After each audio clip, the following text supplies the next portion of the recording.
You've called Corey Lewandowski a special government employee. I understand what government means. I understand what employee means, okay? But I don't know what makes him special. Now, I want to give you an opportunity to answer on the record to Ms. Camlogger-Dove's question. I know you said it's garbage, and it may be, but I really think you need to say the word no into the record so that you can clear that up. I think the ridiculousness of this and the tabloids that you are quoting and referencing are insane. And this has been so that's a no? Something that I've refuted for years, and I continue to do that. So it's a no. What I would tell you is we can move on. Hold on, what you're doing, we can move on. I'm not going to belabor it. If this is what you do. Hold on. The moment that snapped the room to attention was simple but explosive. Do you want to say the word no for the record? That was Representative Jared Moskowitz pressing Homeland Security Secretary Kristi Noem to deny allegations about her relationship with Corey Lewandowski. And instead of a clean answer, the exchange turned into one of the most tense confrontations of the hearing. I appreciate your indulgence. Before I begin, first let me say to the families that are still here, I am very sorry for your loss. I watched parents in my hometown of Parkland bury their kids after the shooting at my high school at Marjorie Stoneman Douglas, and I can't tell you that it was an out-of-body experience, and there's nothing like burying a child. So I am deeply sorry for your loss. Madam Secretary, welcome. Good afternoon. Thomas Massey mentioned Ron DeSantis' response during COVID. Well, you're looking at the guy who ran that response. I was the Director of Emergency Management for the state of Florida. For a Republican governor, I worked with the Trump FEMA administration during the Category 5 Hurricane Michael recovery. That Trump's FEMA was great. We got expedited reimbursement, a program that you got rid of or threatened to get rid of. And the Panhandle had one of the greatest responses after that Category 5 storm. President said he wanted to reform FEMA, but that's not what you did. You've basically destroyed the agency. Largest FEMA backlog in the history of FEMA. My state of Florida is owed $2.5 billion. You have delayed the FEMA disaster declarations even when the applicants meet FEMA statutory threshold under the Stafford Act. You want states to do more, yet you want to cut the EMPG program, which grants them funding to build capacity. Your office was involved in discussions of moving FEMA to Texas. You created a rule of anything over $100,000 has to come to your desk, a rule that has slowed down FEMA reimbursement, FEMA response. We have empty regional offices. You have done the opposite of what President Trump wanted to accomplish, which was to speed up the process. Your policies have made the department slower. I didn't think it was possible to make FEMA more bureaucratic, but boy, you have exceeded all my expectations.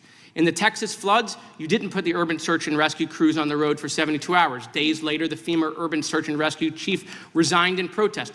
You hired 2 people as the administrator with no FEMA experience. We're on our 3rd history of the department. Has that ever happened? The president took presidential action to create the FEMA Council. I supported it. You opposed the FEMA Council. You delayed its beginning. The report has still not come out. The White House canceled your last council meeting and has held up the release of the report. But surprise, I have it. I have it. I want to thank the former FEMA employees that you fired who gave this to me. This report's never been seen in public before, okay? But this is it. This was the report. It was 122 pages, the original draft report.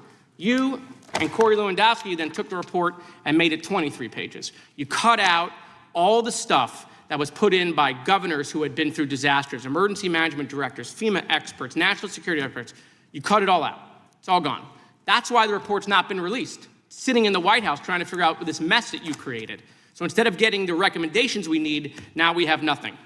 Socialist, I'm not doing anything. Liberal left, okay. is you go off and you attack conservative women, and you say that we're either stupid I haven't or said we're anything. sluts. All right, so listen. And that's what you do. Yesterday, Richard, reclaiming my time, Mr. Chairman. Mr. Chairman, reclaiming my time. You were asked by Richard Blumenthal yesterday. You were asked by Richard Blumenthal yesterday if Corey was involved in approving contracts. You said no. Do you want to correct that? What I would say is that he has an advisor to the Department of Homeland Security, has no decision-making authority. Madam Secretary, do you want to correct it, yes or no? You don't want to correct it, fine. No decision-making authority, hold no on, role in not a contract. problem. According to one of the FEMA administrators that you fired, there is nothing, including contracts, that is brought to you that he hasn't reviewed. In fact, a significant amount of DHS internal routing documents has his signature on it above deputy secretaries. Okay, that former FEMA administrator wasn't fired by you, the secretary. He was fired by Corey. It was Corey that called him into your office. It was Corey that made him to submit to a polygraph test. The $100,000 spending rule that you created that comes to your desk, you're not even sitting at your desk. It's Corey who's sitting there. ISIS said the Republicans should be happy at the job that you're doing. Really? You're looking at the person who single-handedly took the president's signature core issue, immigration, the issue that got him elected from 59% to 39%. 200 miles of border walls being held up by you. They had to bring in Tom Homeland, pull out of Minnesota. I think the country needs a national divorce from you on biblical grounds. I mean, if Donald Trump was still apprentice Trump, he would look at you and he would realize you're the weakest cabinet member and he would fire you. And if the president said to you that only way DHS could reopen is if you resigned, I hope you would take him up on it. Now, I want to end on a happy note, Mr. Chairman, real quickly. The president gave all sorts of stuff out during the State of the Union. I don't want you to leave. I got you a new Coast Guard blankie, the one you lost. Okay, so this is for you. You don't leave empty-handed when you come to judiciary. Thank you, Mr. Chairman. The gentleman has expired. The gentleman from Missouri is recognized. Moskowitz didn't start with the personal allegation. He built toward it. First, he launched a sweeping critique of how the Department of Homeland Security, and especially FEMA, has been run under Noem's leadership. He pointed to disaster response delays, a massive FEMA reimbursement backlog, and a policy requiring any spending over $100,000 to go directly to the secretary's desk. According to him, that rule has slowed emergency response at the exact moment speed is supposed to be the priority. His argument was blunt. The system designed to respond quickly to disasters is now more bureaucratic than ever. That criticism matters because FEMA's authority ultimately flows from federal disaster statutes like the Stafford Act, and Congress controls the money that keeps that system running.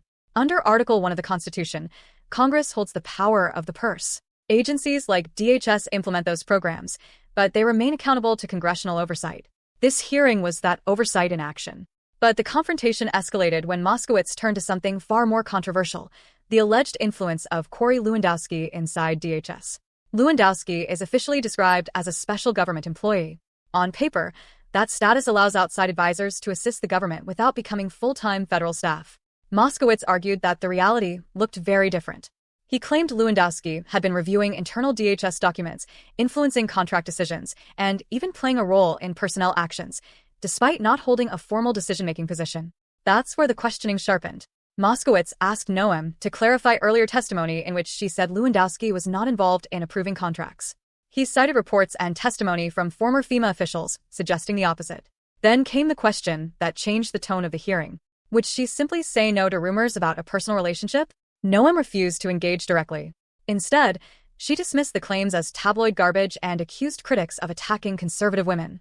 From a political perspective, that response did two things at once. It avoided validating the accusation, but it also avoided directly answering the question Moskowitz wanted on the record. And in congressional hearings, the record matters. Oversight hearings are not just political theater. They become official transcripts that shape investigations, media narratives, and sometimes future legal inquiries. That's why lawmakers push so hard for yes or no answers. But the hearing wasn't just about Lewandowski. Moskowitz also accused DHS leadership of interfering with a FEMA reform report created by a presidential council.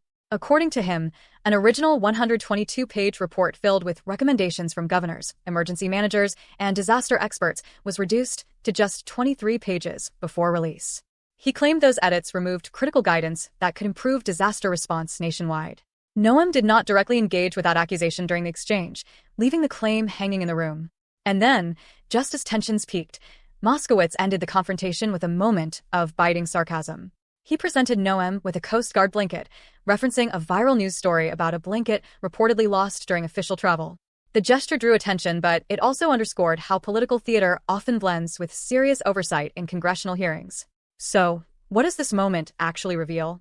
On one level, it's a familiar Washington clash, a lawmaker aggressively questioning an executive official. But beneath that, it highlights a deeper constitutional dynamic. Congress has the authority to investigate how executive agencies operate. The executive branch, in turn, controls how those agencies implement policy. That tension between oversight and administration is built directly into the system of separation of powers. In this case, the clash wasn't just about personalities. It was about accountability, authority, and who really influences decisions inside one of the government's most powerful departments. And the sharpest question from the hearing still hangs unresolved. Not whether the accusation was true, but why the answer never came.